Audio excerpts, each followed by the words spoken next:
Okay.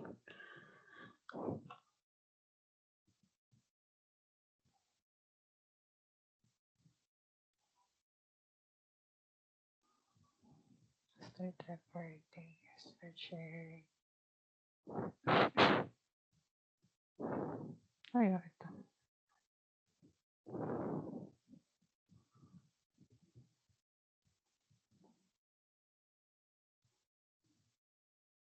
Okay. Continuation lang to yung last discussion natin. Kasi actually tatlo yun. Ano ba yung una nating diniscuss?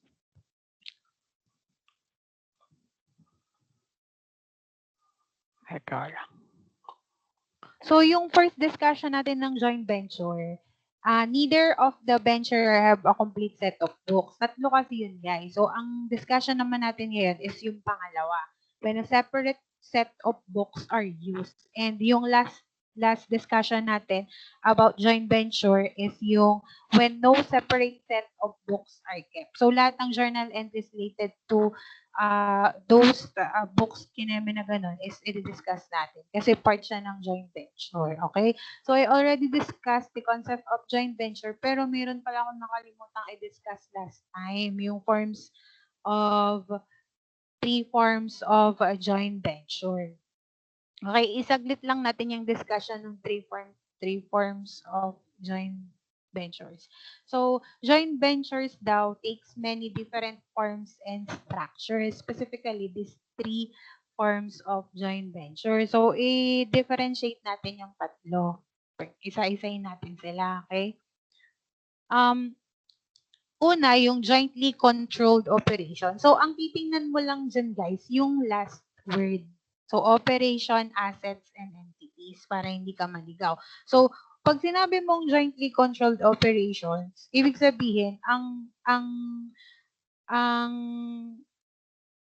combination lang, ang joint controlled lang nila is through the operations. Meaning, yung mga assets, resources nila is a separate. Kumbaga, si Venturer 1, si Venturer 2, meron silang different assets. Okay? So, gagamitin ni Venturer 1 yung asset niya, tama ba ako? Mali ba ako? O, tama. Gagamitin ni Venturer 2 yung asset niya, yung different resources nila, tapos, ang i-combine lang nila is yung operation. Okay? So, this jointly controlled operation, no need for two venture to establish a corporation or partnership. So dito sa tatlo na to, operation assets, no need for the two venturer to establish a corporation and partnership. Unlike here dito sa controlled entities, kasi when we say entities, diba, alam mo naman what is an entities. Diba, it is, pwede siyang maging business, pwede siyang maging corporation or partnership. So, kung makikita mo dun sa dalawa, yung sa controlled operation and controlled asset, no need for the venturers to establish a corporation and partnership. Unlike dun sa jointly controlled entities, kailangan there is an establishment of a corporation or a partnership. Okay? So, under jointly controlled operation, gaya nga ng sabi ko kanina, each venturer uses its own PPE or property, plant, and equipment and carries its own inventory. So, separate sila. Nagkakaroon lang sila ng jointly or combination with regards to the operation of the ventures. Okay? Malinaw tayo doon? So, this also under controlled operation, venturer incurs their own expenses as well as their own liabilities. And once na magre-raise sila ng fund, separate lang sila. So, ang kinokontrol lang nila or ang jointly controlled lang nila is the operation. Kaya nga sabi ko sa inyo, ang keyword lang naman dito, yung last word. Okay? Operation, assets, and entities. So, kung makikita mo entity, so ibig sabihin, there is an establishment of a corporation and partnership. Unlike dun sa first two na no need for them to establish a corporation and partnership. We all knew naman what is a partnership, di ba? Or what is a corporation. Different artificial being created by the operation of law. So, pagka nagkaroon ng combination between two venturers, pwede din pala na magkaroon sila ng isang business. Okay? Nang separate sa kanila. At syempre, hindi naman yun nagtatagal, di ba? Kasi we already differentiate the corporation, I mean the partnership to joint venture. Although nagkakaroon sila ng combination with regards to the transactions ng ventures, nagkakaroon din sila ng separation. Unlike sa partnership, there is no separation. Okay? Continuous lang yung operations. Okay? Nakikita nyo ba yung difference niya? Okay. So, carry na tayo sa controlled operation. So, an example of controlled operation, if there is two venturers combine their operation resources, expertise in order to manufacture, yun yung manufacture and operate, distribute, yun yung operation, yung controlled operation. Okay? Nalinaw ba o naguguluhan kayo? Clear na tayo doon? Okay, sige na. Clear na tayo doon. Next, so remember, controlled operation, there is separate use of resources between the venturer. Okay, so mayroon si venturer 1, mayroon si venturer 2 ng separate assets nila. Ang kino-combine lang nila is the operation, dun lang sila nagjo-join. Okay? With the use of the assets, separate. Unlike here, sa joint controlled assets, ang purpose naman ito, joint ownership of the assets. Ibig sabihin, nagkakaroon sila ng contribution at binibili nila yung assets na gagamitin nila sa operation. So, magkaiba sila ng controlled operations. Here, jointly controlled assets, inano lang natin to guys kasi nakalimutan ko lang siyang i-discuss last time. Okay? So, same with operation, do not requires the establishments of a corporation and partnership. Okay, nakita niyo yung difference? Sa una, separate use of assets or resources. Okay? Hindi sila bumili. Sa pangalawa, nagkaroon sila ng contribution para magkaroon ng joint ownership of the assets. Okay? That will be used on the operations of the joint ventures. That is the difference. And also, there is a share of the output from the assets, shares also on the expenses, and this based on their agreement. Okay, so nakita niyo difference. Dun sa una, separate yung expenses and liabilities nila, 'di ba? Dito sa pangalawa, mayroon silang joint or share of the output from the assets, shares on the expenses. Siyempre, it is also depends on the agreement between ventures, okay? Or between the two venturers, okay? Kaya tayo doon. So, example of this one, when two or more enterprises jointly control a property. Ibig sabihin, limbawa, bumili yung venturer 1 and venturer 2, nagbigyan sila ng 1 million, bumili sila ng property. And then the output of the property, limbawa, nagkaroon sila ng rental for that property. Shares to the output. Share din dun sa contribution ng assets. Okay, unlike dun sa kabila, there is no sharing of purchasing of the assets kasi yung separate assets nila ginagamit nila, separate resources, separate paying of expense, and so on. Okay? Malinaw tayo doon. So, last one is jointly controlled entity. So, alam mo na, there is an establishment of a corporation, partnership between two venturers. So, they also operates in the same way as other kasi nga, nagkakaroon nga ng isang business. So, kung anong ginagawa ng business, let's say, business like a partnership, ganun din yung ginagawa nila. Okay? The only difference here is, mayroon silang termination. Unlike dun sa partnership, diba, wala. As long as agreed by both parties. Dito naman sa joint venture na pinag-aralan natin, once the contractual agreement between those parties, once na natapos nila yung contract nila, yung purpose ng joint ventures nila, there is a separation of the business. Maghihiwalay at maghihiwalay din sila. Okay? So, malinaw tayo doon. First two, there is no establishment of corporation. And the last one, there is an establishment of a corporation. Okay? So, an example of which is the two enterprises combine their activities, their resources in a particular line of business by contributing all the resources needed, tapos paying off expenses. Ganyan sabi ko, parang isang business na yung na-create nila. Okay? I already said naman the difference to the partnership. Okay. So proceed na tayo dun sa accounting for joint venture. We are through with the first accounting for joint venture. That is the leader of the venturer. Wala dun sa dalawa. And now is yung discussion natin is when a separate set of books are used. Okay? So madali lang to. Kung natatandaan nyo, ang ginagamit nating ano ba ibig sabihin niya? Accounting for venture transaction is the same as partnership accounting. Maintain separate books, okay na yan.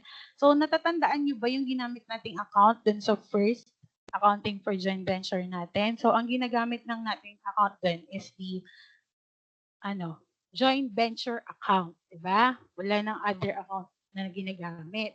So, here, dito sa discussion natin, ang gagamitin naman nating account, guys, for the venturer 1 and venturer 2 is just investment in joint venture. So, what are those accounts affected by the investment in joint venture? So, ang makikita ko lang journal entry, guys, is investment in joint venture under the two venturers. Okay? Malinaw tayo doon?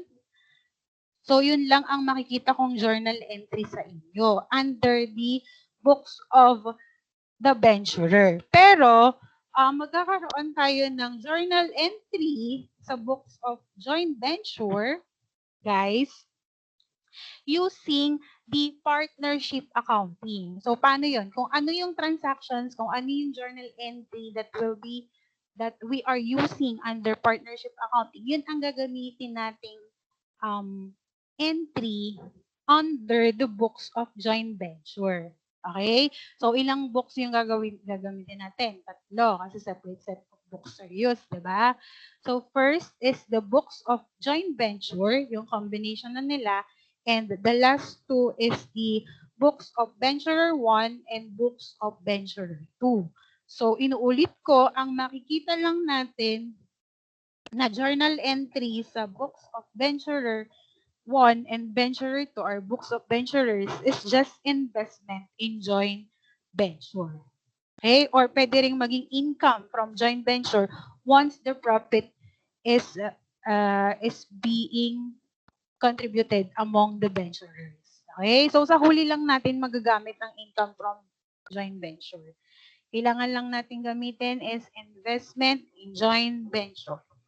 Siyempre, pagka may cash involved, obviously, kailangan mo entry ang cash. Cash or joint investment in joint venture lang. Okay? As simple as that. Madali lang. Nakita mo natin yung difference. Dun sa first is joint venture account. Dito is investment in joint. So, isa-isahin natin. So, what are those accounts affect the investment in joint venture? Ito lang yun, guys.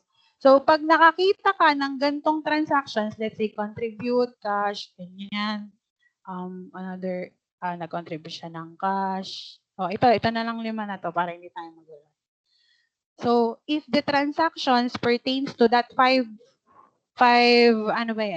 accounts, ang i-entry natin dyan is the investment in joint ventures. Yun lang. Ibig ko sabihin, when it comes to the paying of expenses, nalagay dyan, paying of expenses. Ibig sabihin, kapag payment of expenses, hindi tayo mag-entry sa book of ventures. Mag-entry lang tayo sa books of joint venture.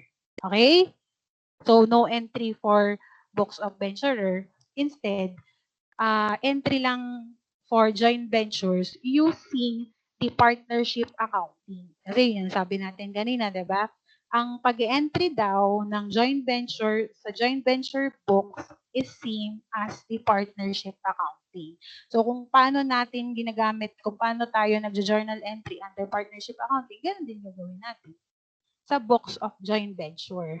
Pero under the books of venturer 1 and venturer 2, we'll just be using cash and the investment in joint venture.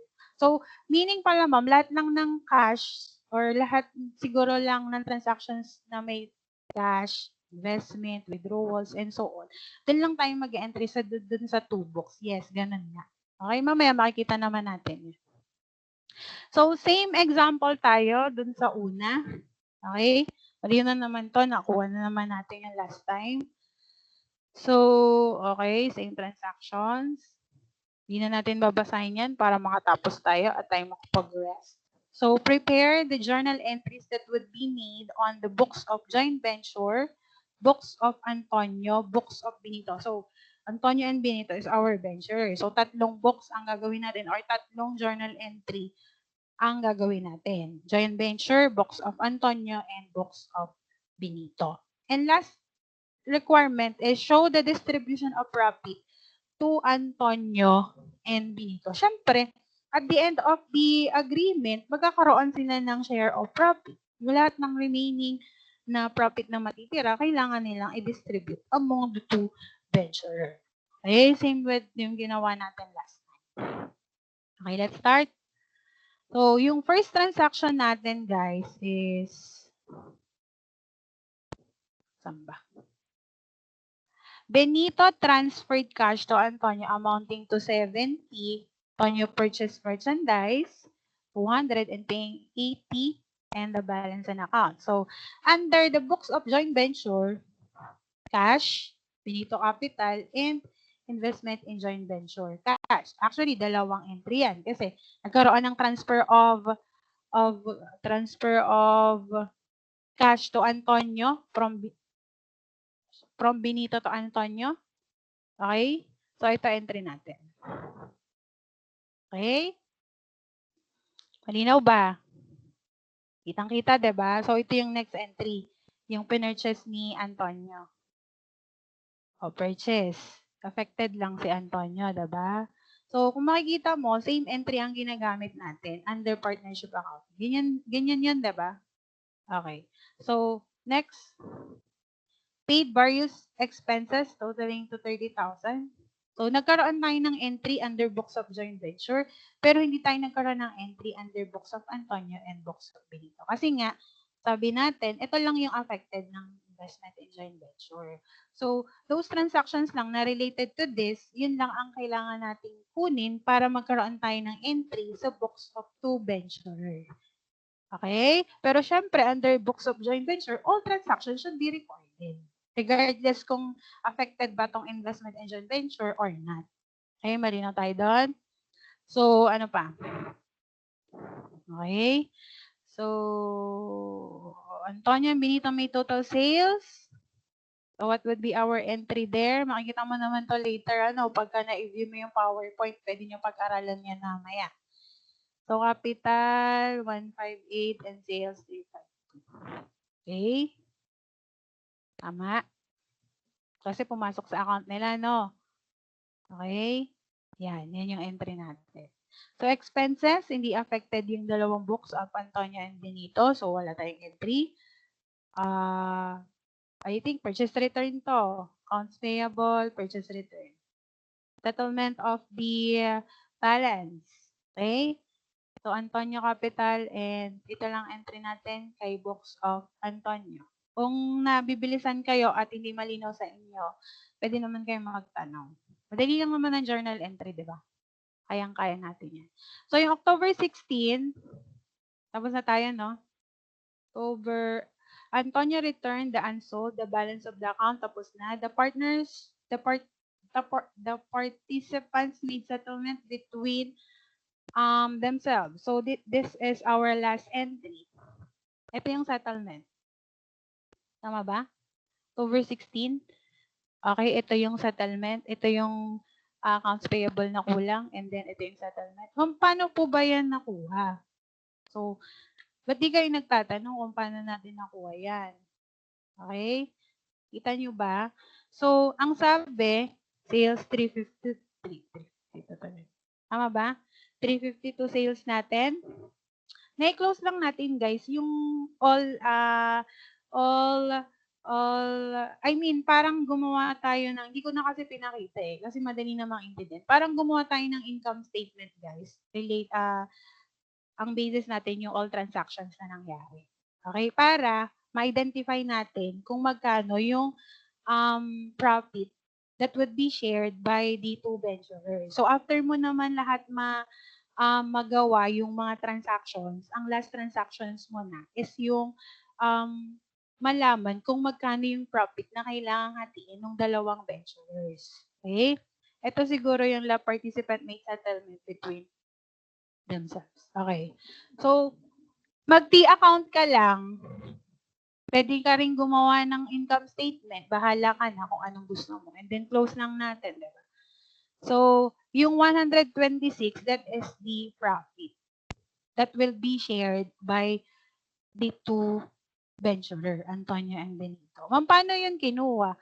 Pwede ka namang mag-T account or pwede kang gumawa ng income statement, draft lang, to identify the net income. Okay? Malinaw tayo doon? So, sa income summary, so should be closed, diba? So, sales credit natin, diba? Normal balance for sales is credit. So, debit lang natin. Purchase and expenses. These two are expenses and their normal is debit. So, para ma-close natin siya, may credit ka. So, yung difference niya, ito yung income natin that will be shared by two venturers. Ma'am, income summary ginagamit, hindi net income. Wala naman tayong net income entry, diba? Ang ginagamit natin as temporary account is always income summary. Kasi at the end of the transaction or at the end of the year, kino-close din natin si income summary. Okay? So, open si income summary mo. Hindi ka naman pwedeng credit net income. Ano man ganon, diba? So, income summary and the distribution of the 126 profit. So, take note of the additional requirements, guys. Kasi ito, 10% of the commission is based on our problem. Yung una. Ito, So, kailangan, i-settle mo muna lahat yan before ka mag-distribute ng profit. Kasi kung ano lang yung matitira, after bayaran yung all liabilities, all the agreements, tsaka ka lang magkakaroon ng contribution of the profit. So, ma'am, saan galing yun? Ito nga, 10%, 20, 25% or from the sales nila to, 48 and 39.5, and the balance is equally divided among themselves. Okay? So, ang balance niya is 9,000, 9,000. Malinaw ba tayo doon? So, venture profit. So, nagkaroon siya ng income from joint venture, which is 77.50 and 48.50. May tanong ba? Nakuha ba? O nalalabuan? Okay ba? Okay ba tayo doon? Sabi ko sa inyo, may lang eh. So, kung wala naman tanong, pwede na tayong mag-end kasi yun lang naman ang discussion natin. Download lang ako ng attendance.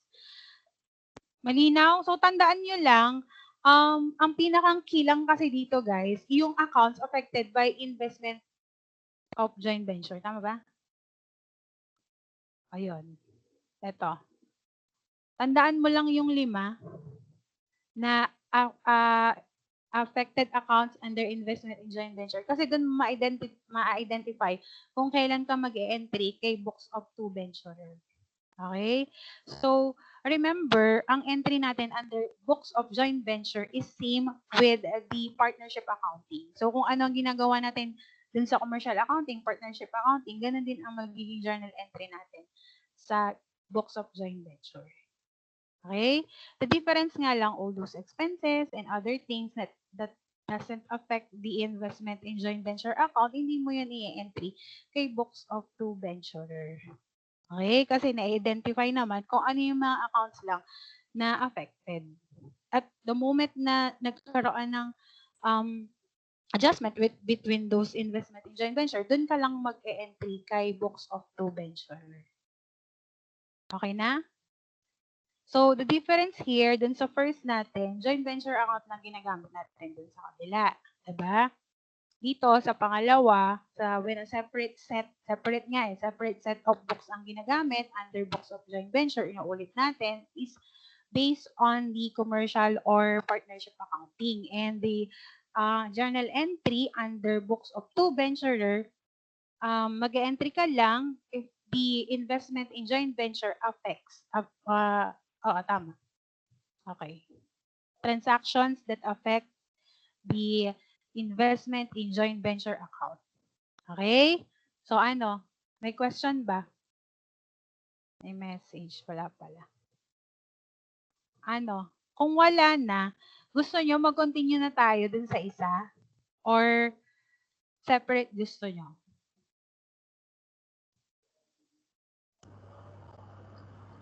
Pwede rin, ma'am.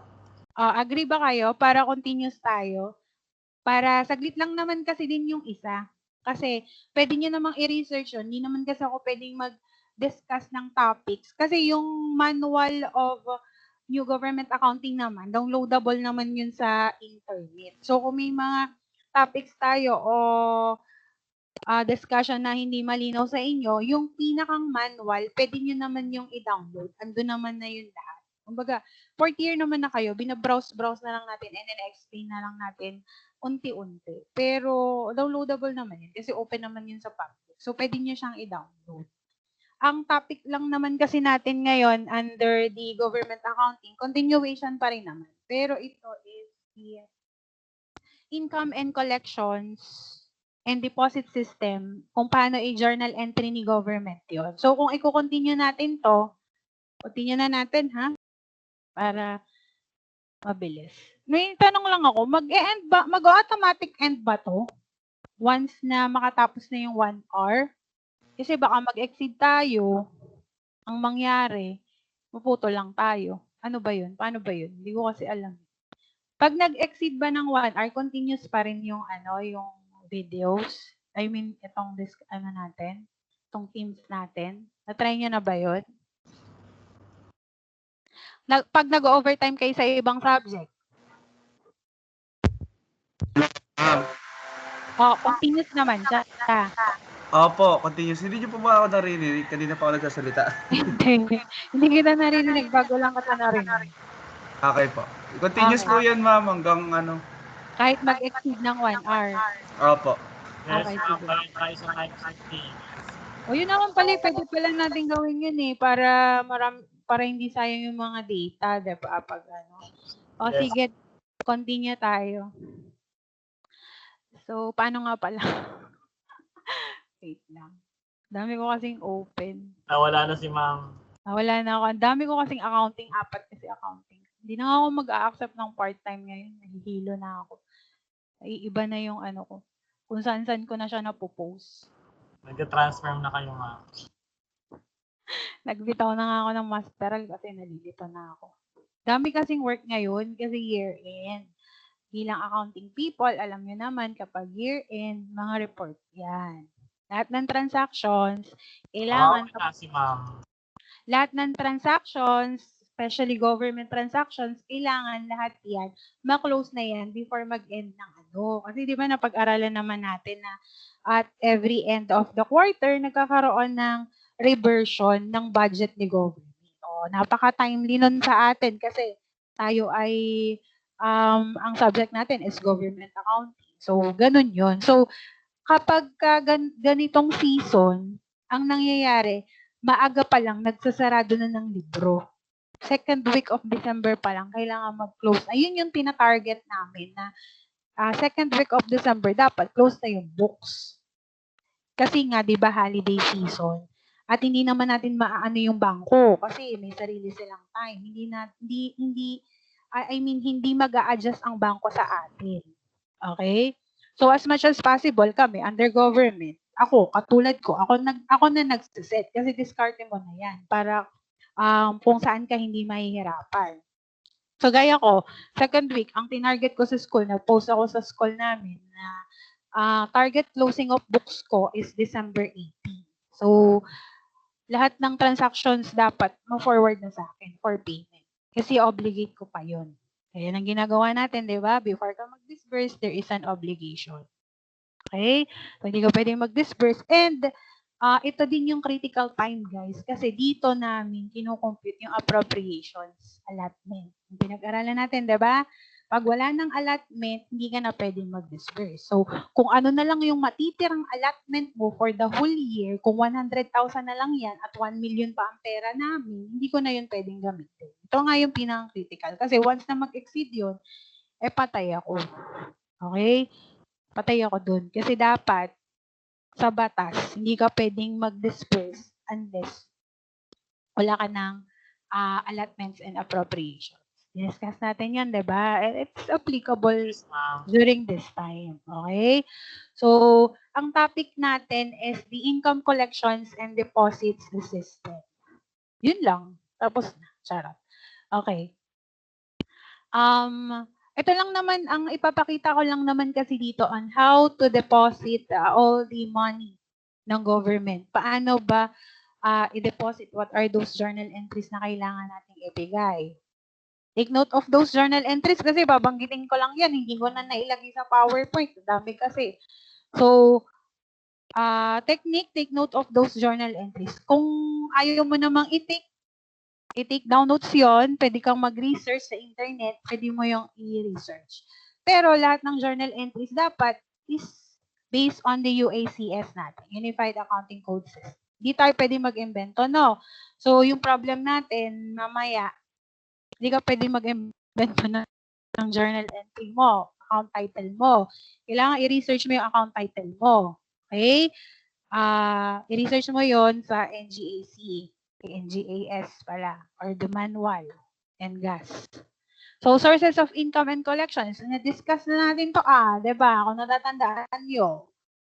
Taxes, domestic ba yung discussion natin? So, dito, sources of income and collection. So, we have 5.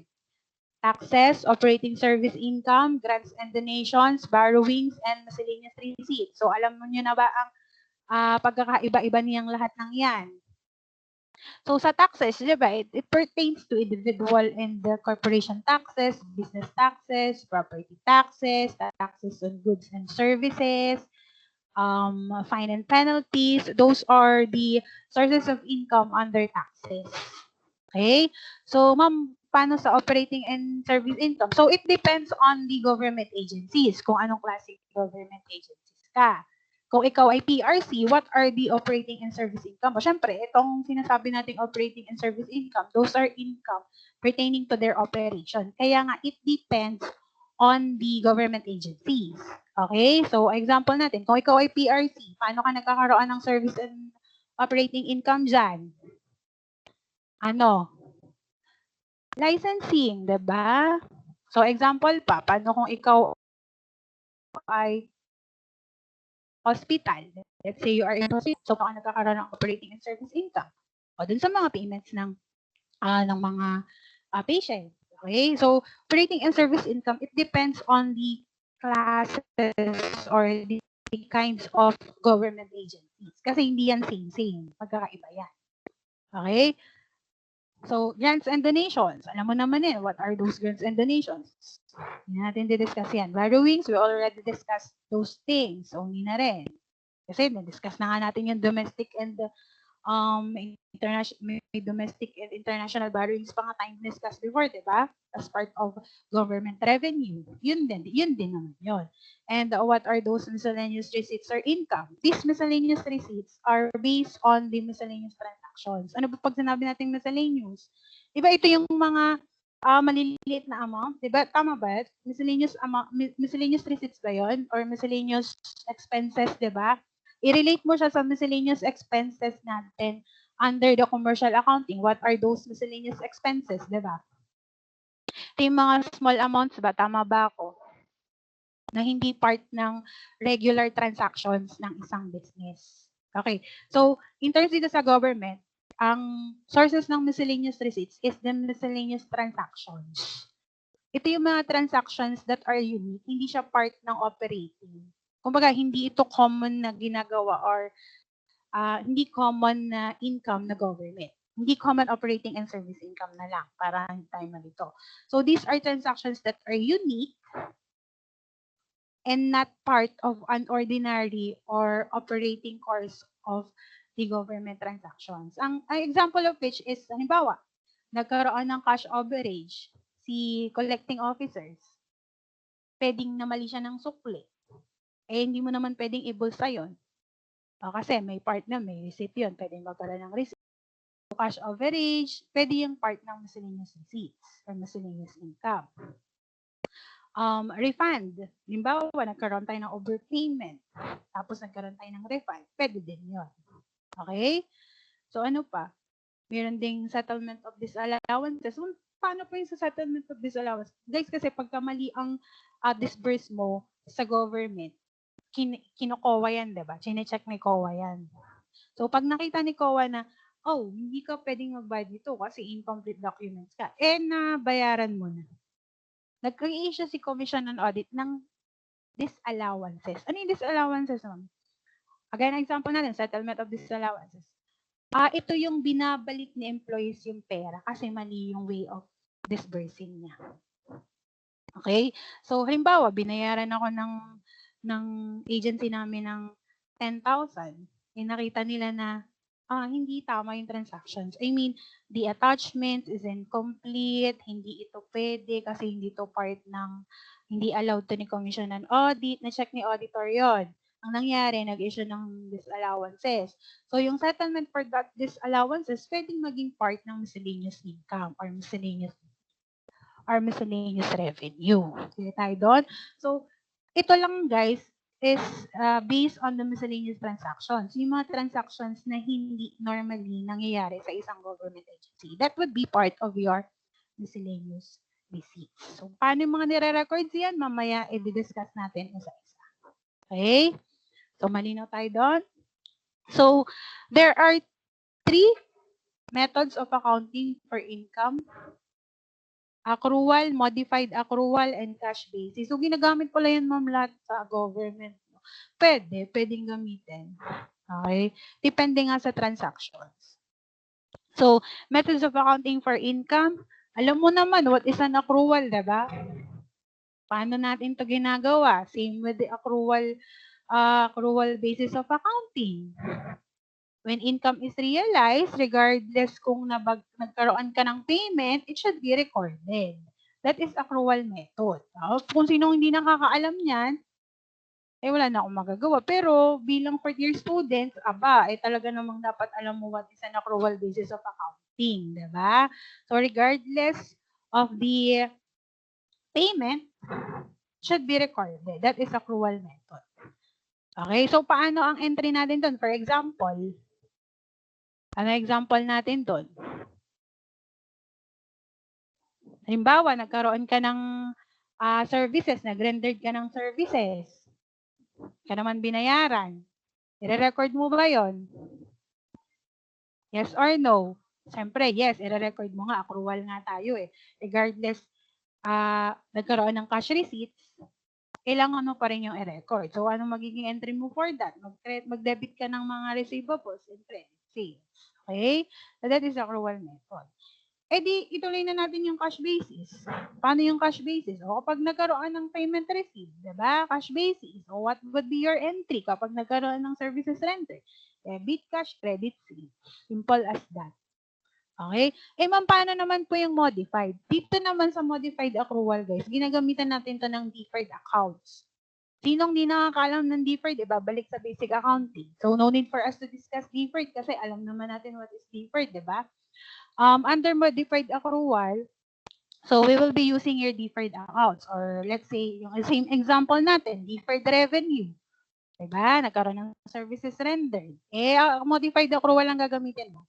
So instead of crediting sales, ang i-credit mo is deferred revenue, which is unearned revenue. Okay? Malinaw ba tayo doon? Malinaw ba? Okay. Okay na tayo doon? Clear na tayo? Malinaw na sa inyo, difference between accrual, modified, and cash basis. So, ulitin natin guys Example natin, services rendered, diba? Under accrual method, debit AR, credit sales. Under modified accrual, pwedeng AR, and then credit unearned revenue. Ma'am, paano po pag nagbayad na wala namang para ma-close mo si unearned revenue at pumasok sa sales revenue, mag-debit ka ng unearned revenue. Okay? Para ang matira mo pa rin still is your sales revenue. Okay? So, under cash basis, Dali lang. Debit cash, credit income, or credit revenue. So, see the difference ha? Kita nyo na yung difference ng bawat tatlo? Ay, ng bawat tatlo, ng bawat isa? Clear na tayo doon? Clear. So, Okay, ma'am. okay, malinaw, no? So, there are, the government and agency shall maintain 2 sets of books. Our national government agency shall maintain 2 sets of books. Ito yung dalawa na yon, regular agency books and the national government book. So, ano yung mga journals and ledgers under regular agency books? Ayan, nandyan na, diba? Cash receipt, cash disbursement. Ginagawa ko yan lahat, guys. Check disbursement, general journal, general ledger. Familiar naman na tayo dyan lahat. So, no need for us to discuss isa-isahin pa natin, diba? Hindi na. Always remember, guys, all the revenues and incomes of the government agency should be remitted to our national treasury. Lahat yan kailangang i-remit natin or i-deposit natin sa national treasury. Okay? Or sa treasury department of the yun. Okay?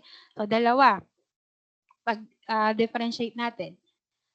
Sa regular agency, all the transactions related to regular transactions of government agencies should be recorded in the regular agency books, such as the utilization of NCA. Na-discuss na natin yun, di ba? Notice of cash allocation. So, lahat ng ma-receive, the government agency should be recorded. Lahat ng disbursement, lahat ng payment of expenses also should be recorded in the regular agency books. Okay? Clear tayo doon, the receipts.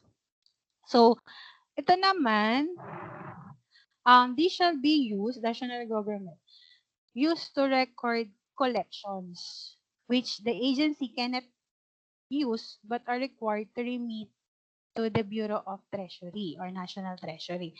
So, ano ang pagkakaiba ni regular agency books kay national government books?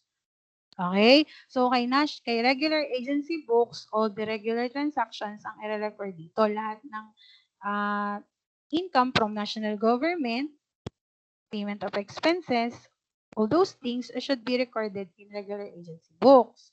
Sa national government books, guys, ang i-record lang dito is purely the collections that are not required to use by that agency. So, ibig sabihin, i-deposit mo lang yon or i-remit mo lang yon sa Bureau of Treasury. Okay? Kaya kung mapapansin mo, under the national government books, wala kang cash and check disbursement journal. Kasi nga, hindi ka allow gamitin yon. Unlike sa regular agency books, bigyan ka ng pera, okay, nagkaroon ka ng collections, gamitin mo. Sa national government books, pansinin mo na lang. Wala siyang cash disbursement and check disbursement. Ibig sabihin, hindi ka allowed to use that specific income. Okay, malinaw tayo doon, clear tayo doon. Okay na? Yun, pagkakaiba ng regular agency book and national government books, ha? So, next. So, the receipts and collection process. Ito yung procedure from the start na makareceive si collecting officer, syempre sa kanya yung pupunta, up to the remittance to the treasury. Okay? So, first, collecting officers receive payment and issues official receipts. So, yun naman talagang puuna, di ba? Halimbawa, nagkaroon ng licensing, may nag-renew ng lisensya, nagkaroon ng payment, ay syempre mag-i-issue si collecting officers. Okay, nag-issue siya ng official receipts. So, syempre, common sense, hindi pwede mauna yung nasa baba. Dapat continuous yan. Okay? Process nga di ba? So, pag-process, step by step yan. Hindi pwede mauna yung number 5 sa number 2. Ganyan ang process. Okay, so records, in cash receipts records, deposits collections. Ma'am, saan pwede deposits and collection? Dito sa servicing bank, kung saan, kung ano yung servicing bank ni government agencies. Okay? So, deposits collection. Kasi guys, nga pala, All government agency has its own bank accounts. Lahat yun may kanya-kanya. Depende kung ano yung government bank niya. Like us, ang government bank natin, government servicing bank namin is Land Bank of the Philippines. Normally, ang government servicing bank lang naman is Veterans Bank, Union Bank, Land Bank of the Philippines, yun yung mga normal government servicing bank. Okay? Oy, big ano ang government, big clients 'yun. Kasi imagine, milyon ang ano nun, milyon ang pera, pero hindi siya nag-earn ng interest, 'di ba? So, pag ikaw naging servicing bank ka ni government, ayun, wala lang. Yaman. Eh, ma'am, yung BSP, ma'am. BSP? BSP, di ba? Under niya lahat ng banks, Bangko Sentral ng Pilipinas. Okay, ma'am. Yun yung yun yung pinakang central ng lahat ng bangko, di ba? PDIC under ganyan, BSP yun. Yun. Okay? Hindi na tayo doon. So, lahat ng banks is under BSP, Bangko Sentral ng Pilipinas. Issuance of money, doon din sa kanila diba? Kaya lang may mga private banks kasi na party, nagiging servicing bank sila ni government. Hindi naman not necessarily mean na ikaw ay servicing bank ni government, government banks ka rin. There are times naman na kahit private banks ka, pwede kang maging servicing bank ni government. Ganun yun. Dito nga lang sa government, hindi kasi ako familiar particular kung private or government bank, semi-private, semi-government. Di ba? May mga ganun klase ng bangko, di ba? So, dito nga sa government, normally, ang bangko ng government or government servicing bank is Union Bank, Veterans Bank, Land Bank of the Philippines, yun, mga ganun. I'm not sure lang kung, kasi baka mamali ako ng feed. Maulay nyo pa ako, ganun. Pero binanggit ko lang, what are those normally na nagiging bangko ng government? Yun nga, yun yung alam ko, yung mga bangko na yun. So, records deposit in cash receipts records and prepares the report of collection, deposit, syempre kailangan yan eh. And forward the official receipt, validate deposit slip to accounting. Guys, pwede nyo i-research kasi marami naman sa internet na mga samples nito. So, pwede nyo naman i-research.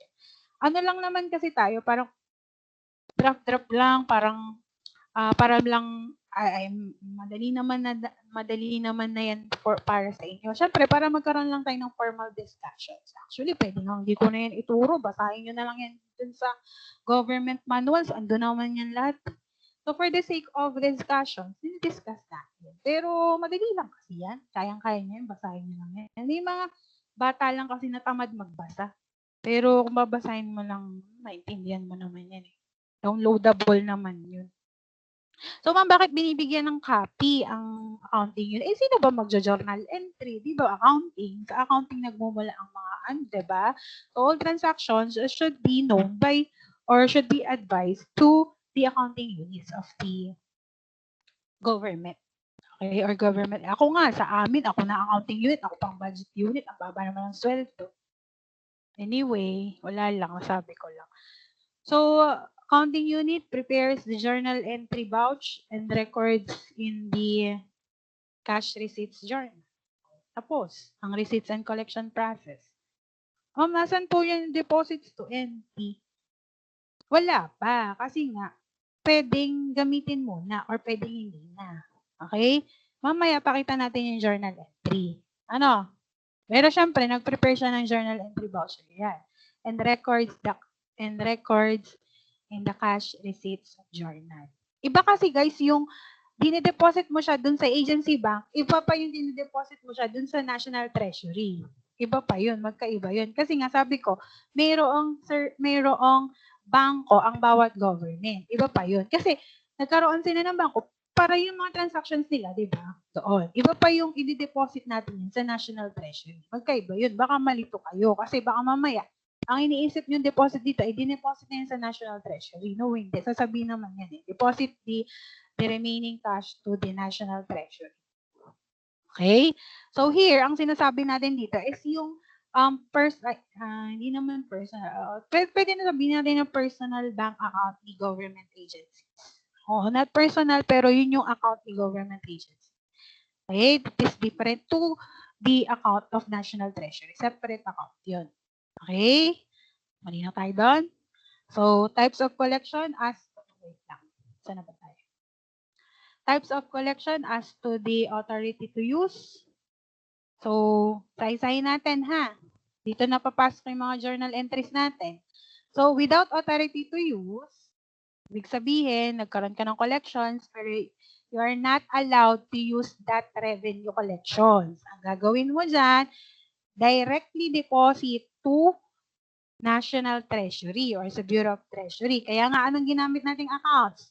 National Government Books kasi we are not allowed to use that revenue. Ma'am, ano po entry natin pag gano'n? O, debit cash muna. Tama ba? Ma'am, mali ka. Ba't ka magde-debit ng cash magre-remit ka? Diba? So, yung debit cash, once you collect, diba? Diba, may na-collect ka. Cash collecting officers. Anong klaseng, syempre, yung credit mo, anong klaseng revenue ba yan? Saan nanggaling yung revenue na yan? Ganun naman guys, diba? Ganun naman tayo, diba? So, same lang yun doon. Pero, take note of the account title, kailangan. Applicable siya dun sa government, sa chart of accounts sa government. Okay? Okay. So, entry mo, cash collecting officers, yun. And then credit the applicable revenue for that due to National Treasury dash hospital fees. Ito kasi nakalagay dito, nakakalito nga ito. So, once na collected mo na, kailangan mo na siyang i-deposit sa Bureau of Treasury. What would be your entry? Due to National Treasury and credit cash collecting officers. Guys, makikita mo naman yung mga account title. You just need to research on that. Okay? So, ang importante doon, i-research mo lang yung account title. Kung tutuusin, same lang din naman yan. Magkakaiba nga lang yan dun sa mga account titles na ginagamit. Kasi very unique yung account titles ni government. Yung gagamitin nyo. Hindi pwedeng cash lang. Kasi kay government, cash collecting officers, not cash. Okay? Hindi ko na nilagay kasi gusto ko mag-research kayo para makita niyo yung mga account type or yung chart of accounts ni government. Andun naman yun lahat. Okay? So, yun with authority to use. Without authority to use. So, record first the collection. Siyempre, nagkaroon ka ng collections. And then next is a record the remittance to the National Treasury or to the Bureau of Treasury. Ang entry doon is due to National Treasury Credit Cash Collecting Officers. Okay, madali lang. So, same din naman, diba? Guys, pag due to kasi, ito kasi yung ginagamit. Once sa government, ito kasi yung ginagamit. Once na nagkaroon ka ng payment. Okay. Halimbawa, nagbayad ako ng empleyado. Ang entry ko ron, due to officers and employees. Credit cash collecting officers or cash MDS account. Kapag kasi cash ang binigay mo, obviously cash collecting officer. Pero pagka directly dun sa bank kasi MDS account yun. Mga ganon, something like that. Mga sumakit pa ulo nyo. So mga ganon lang, basic na lang tayo. Cash dash collecting officer. So ulitin ko, without authority to use, record first the collections and then record the remittance to National Treasury. Next, with authority to use. So yun kasi kanina sinabi natin, di ba? Gagamitin mo lang yung regular agency books once you are allowed to use that specific revenues. So, kung ang makikita mo dyan sa PowerPoint natin, nakalagay is RA books. Diba? Because that is part of your normal operations. Meaning, nag-collect ka, hindi mo na i-deposit sa National Treasury. Instead, you use that specific revenue. Malinaw tayo doon, ha? So, ang ginamit natin is regular agency books. Okay? So, same, collection of the revenue, cash collecting officers, and credit the particular or the applicable revenue for that specific transactions. Ganon. Okay, so ma'am, paano po pag magbabayad kami? Gaya nga ng sinabi ko sa inyo, nagsiset up muna yan. Pero, halimbawa, collect, okay na tayo sa collection, no? Wala tayong problema. Nagbayad ka ng salary. mag-set up ka muna kasi kailangan mo muna i-obligate yun or hindi, I mean, kailangan mag-set up ka muna ng payables for that. Diba? Kasi, paano ka magkakaroon ng payment kung wala ka namang payables? Pwede ba yun? Pwede. Yung bills kasi considered as, pagka may dumating na bills, ibig sabihin, nagkaroon ka ng liability. Ganun yun. Eh sa government, nagsiset up pa ng payables. Paano ma'am i-set up yun sa head? So, for example, nag-bayad ako ng salaries ng empleyado. Nag-set up ako ng salary setup. Setup ko is debit salary, credit due to officers and employees. Okay? Ma'am, bakit po nagkaroon ka ng due to officers? Kasi nga, nag-set up ka ng liability for that. Nag-set up ka ng expenses for that. Okay? So, pag set up mo, salaries, that is your particular expenses, and due to, that is your payable. Ibig sabihin, nagkaroon ka ng utang sa empleyado mo kasi nag-render siya ng services. So, that is your first entry. Yung second entry mo, kapag binayaran mo na yung empleyado na yon, due to officers employee debit, credit, cash collecting officers. Okay, malinaw, diba? So, kung nakikita mo, ang matitira na lang natin doon is the salary and cash collecting officers. Nag-close na si due to officers and employees. Sa regular natin, sa commercial books natin, sa commercial businesses natin, directly tayo salary, cash. Tama ba? Tama, 'di ba? So here, kailangan mo munang di ba? Tama. So here, you need first to set up your liability. Kasi kailangan makita ni government bakit ka magkakaroon ng payment. Okay? Bakit ka magkakaroon ng payment? Okay? So doon sa payment of halimbawa, payment of utility kasi that is the example natin, payment of salary. Inside the corporation kasi, inside the agencies kasi yun. But what if the outside naman tayo? Let's say, nag-buy ka sa Meralco. So, doon naman, pwede mo na siyang direct sa utilities expense or sa electricity expense, credit cash collecting officers. Okay? Bakit, ma'am? Kasi nga, yung bill mo, that is a proof of your liability. Huwag ka na magpaulit-ulit. Paano mo i-entry yung due to Meralco? Wala namang account na due to Meralco sa government. Diba?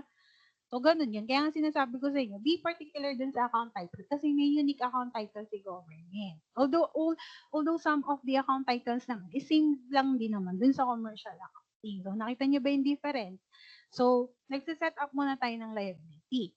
Pero ma'am, dun sa isa, hindi ka hindi na. Kasi nga, yung bill mo, that is served as your liability. Nag-issue na sa'yo ng billing si Meralco eh. So, may liability ka na to pay that expenses. Malinaw ba tayo doon? Okay? Okay, clear na tayo doon. Okay, and next. So, ganun lang. Debit the necessary or the applicable expenses and then credit cash. So, same lang din. Tapos, so, may repair, same lang din. So, ang other pa na kakaiba is the inventory. Purchase of inventory. I mean, purchase of supplies. Ini-inventory muna namin yon. Debit mo muna. Ito lang naman yung mga unusual transactions na hindi natin ginagawa sa commercial business, sa commercial accounting kasi kabisado nyo na yun. Wala na tayong magiging problema doon, no? So, kapag sa inventory naman, guys, you need first to, kapag sa purchase of supplies, kailangan mo munang ipasok sa inventory lahat ng supplies mo kasi check pa yan ni property custodian. Okay? So, ganito ang entry natin. If you purchase, let's say, agency purchase office supplies for the month, okay, amounting to 10,000. So, the entry would be debit office supplies, inventory, credit, cash collecting officers, or pwedeng cash MDS account, ganon. Okay? And once the the supplies has been used by the agencies, you need to debit supplies expense and credit supplies inventory or office supplies inventory. Something like that. Yun yung mga unusual. Ginagamit ba natin yun sa commercial accounting? Hindi, no? Kasi ginagamit tayo unused. Pwede, ginagamit natin yun, diba? Yun. Sige na tayo doon. So, authority with limitation. Ano pang tanong nyo dun sa with authority to use RA? Wala na, no?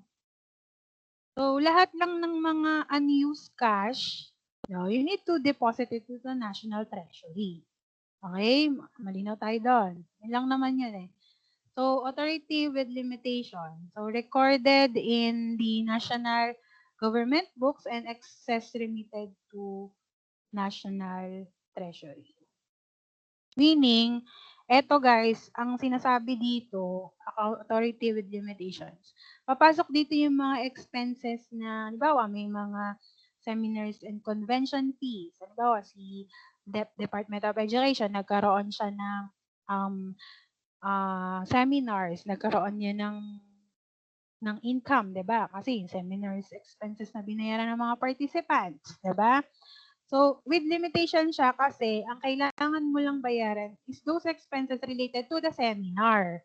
Okay, hindi dun sa buong expenses ni agency. Halimbawa, hindi mo pwedeng kunin dun sa specific revenue na yun or income na yun, yung pambayad sa kuryente. Okay, meron ka lang limitations and those expenses lang that are related to that seminar na nangyari. Yun yun. Okay, so ang sinabi dito, need to record that in the national government books and excess limited to national treasuries. Malinaw? Malinaw ba? So, ma'am, paano naging entry doon? Halimbawa, nagkaroon po ng seminar. O, halimbawa, nagkaroon ka ng seminar, di debit, cash, collecting officers. O, anong particular source of revenue mo, credit mo, seminar or training fees. O, hanapin mo lang dun sa chart of accounts ni government. Ganun lang yun. Eh, ma'am, paano pag nagkaroon ng payment of expenses? O, di debit expenses.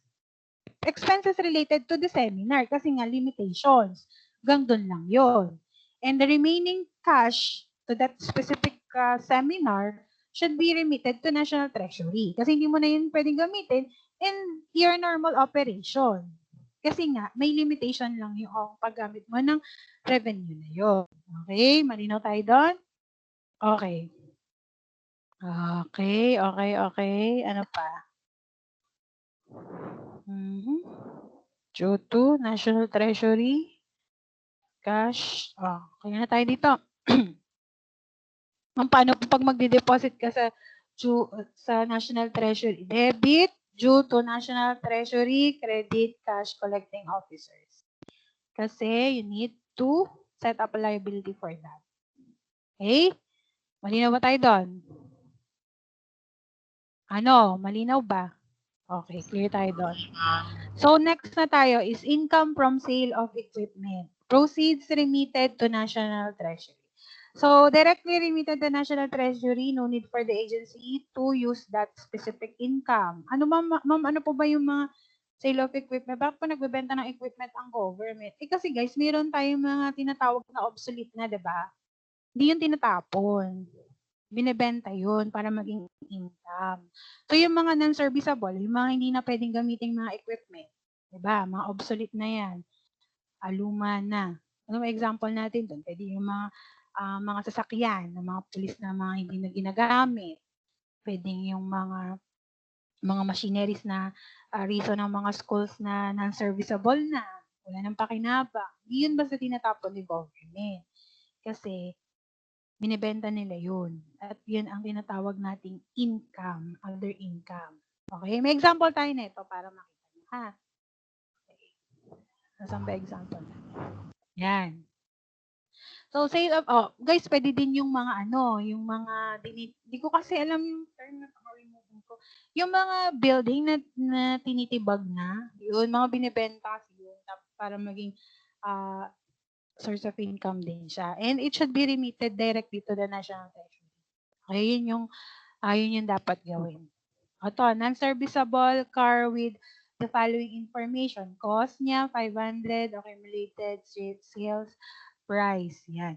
Ganto guys yung procedure ng journal entry namin. The UACS code should always included. Lahat yan ng UACS code, kailangan pinapakita yan. So, pag mag-journal entry kayo, pakita niyo yung UACS codes para tayo ay tingting government na ginagawa natin talaga is yung journal entry ni government. Okay? So, to record the sale, cash collecting officers. So, this is the UACS code for this one. Pag na-research mo yun sa internet, yan ang makikita mo. Okay? 300, 250. So, this accumulated depreciation dash LTE yan. Hindi ko lang siguro nalagay. Kasi iba-iba naman, di ba? Halimbawa, accumulated depreciations of PPE, accumulated depreciation of ano pa? Of this vehicle. Ganon. Okay? So, I think, accumulated depreciation to ni LTE. Huwag na nga, nakukulang ko. Basta alam nyo na yan. Alam nyo naman kung paano ginagawa yung accumulated depreciation, di ba? So, debit accumulated depreciation 250, LTE, ito yung property natin kasi nga, mawawalan na tayo ng property, di ba? Kasi naibenta mo na eh, so it should be credited. 500, the original cost, and the gain on sale of asset or the gain on sale of that serviceable car, 50,000. Yan yung entry natin. Okay? Okay ba tayo doon? So, ma'am, paano po pag i-remit natin sa National Treasury? Ito ang entry natin, guys. Di ko nalagay, ha? So, pag i-remit mo siya sa National Treasury, debit, gain on sale on asset, close mo na, di ba? 50. Kailangan, debit, government equity, or national equity, yung 250,000. Okay, kasi hindi pa natin naubos yun, di ba? And, credit cash collecting officers of 300,000. That is your entry once you remit the collection to the National Treasury through the bank. Okay na ba? Malinaw ba tayo doon? Okay, ma'am. Ma'am, paano po pagka yung government agencies naka-receive po ng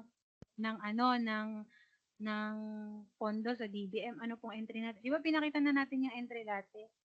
Cash, MDS, and credit, subsidy income from national government. Kasi nini-discuss natin guys, yung income, di ba? Yung other source of income. Okay? Yung mga subsidy income from national government, ito yung mga government agency na walang sources of income, asa lang sila sa gobyerno, like us. Kaya wala kami mga credit na mga ganyan-ganyan. Kasi hindi naman kami income generating. So, pag ikaw, isang government agency that are not income generating, debit, cash, and MDS, National Treasury MDS, and credit, subsidy income from national government. But if you are a government agency that has its own income collection, okay, debit, cash, and then credit, the particular revenue related to that transactions. Okay? Ma'am, anong account gagamitin namin? Research on that specific account. Research mo lang yan sa charts of accounts ni government. Clear tayo doon? Thank you, ma'am. Pero hindi pa tayo thank you kasi meron pang isa. Diba yung isa ay meron pang grant, diba? May grant pa tayo. Hindi pa tayo tapos. Ma'am, nawawala kayo, ma'am. Low. So, hindi pa tayo thank you, pero kasi may grants pa tayo, no? Nasaan ba yung grants? So, grants and donations intended for agency use. Wait lang, hanapin natin yung ating lecture for that. So, gaya nga ng sinabi ko, dahil this debit cash, collecting officers, and credit income from grants and donations in cash. Ni-research ko na guys yon kasi ni-research ko na yung specific account title for the grants and donations. Ito nga yun. Income from grants and donations in cash. Yun ang entry natin. Pagka nagkaroon tayo ng grants and donations. Okay? So, syempre, intended for agency use. O, once na magamit mo na, ginamit mo na, di ba? May nagkaroon ka ng excess for that. So, the excess should be remitted to our National Treasury. Okay? So, due to National Treasury and Credit Cash Collecting Officers. Okay? Mali na tayo doon. So, ma'am, paano po naman sa miscellaneous collection? Same lang din naman, guys. Okay? So, all miscellaneous collection should be remitted to National Treasury. Paano po namin i-entry yun? O, the same entry rin dun sa grants and donations. The only difference is the credit. Ganyan ang pinapaulit-ulit kong sinasabi. Credit is based on the particular or the specific transactions na na-incur the government. So, like this one, debit cash collecting officers and credit to miscellaneous income. Okay? So, credit is based on the particular income. Okay? Income transactions of that specific government agencies. Mali na tayo doon? Questions? Wala na po, ma'am. Sure kayo? Matagal-tagal pala akong magda-download ng videos kasi 1 hour and yun. Okay na? So, tapos na tayo, but we will be having our recitation in December, next meeting na lang. Nahirapan ako mag-date. So, next meeting, magkakaroon tayo ng recitations. And this recitation is 2-in-1 recitation, meaning grades of your midterm and the semifinals recitation is manggagaling dito sa recitation na mangyayari next meeting. Okay? Ayun, ang pinakang coverage lang naman nun is yung discussions natin from November 18, yung start ng semifinals, up to this day. Okay, so ito, isahin natin, no? So, financial accounting, the consolidated and separate financial statement based on the date of acquisitions.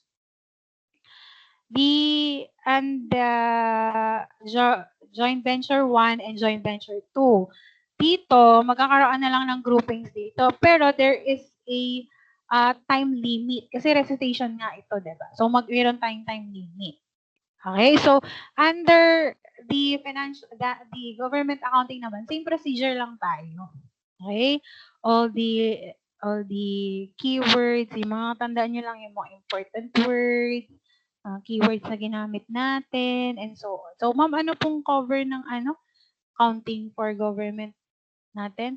So, una is the accounting system and the national budget, the budget process, and the collection and deposit system, Kem. Ayan, yung tatlo na yan. So, under government accounting, same procedure din sa prelim natin. Under the financial accounting, kasi hindi applicable puro more on computation tayo and journal entry preparation sa financial accounting. Pero ano bang gusto nyo? Same na lang din or computation na lang? Sige, ako na lang ha. So, groupings na lang with a time limit. Okay? So, kung wala nang tanong, last meeting natin for semifinals is our 2-in-1 recitation. Okay? So, okay na ba tayo? Wala nang tanong? Malino ba yung lesson? Okay. Kung wala na, paano ba akong mag-download? Download ka lang attendance. Ano ba yun? Download attendance. Pwede na tayo mag-end. Okay? Thank you, guys. Thank you, ma'am. Thank you, ma'am. Thank you, ma'am.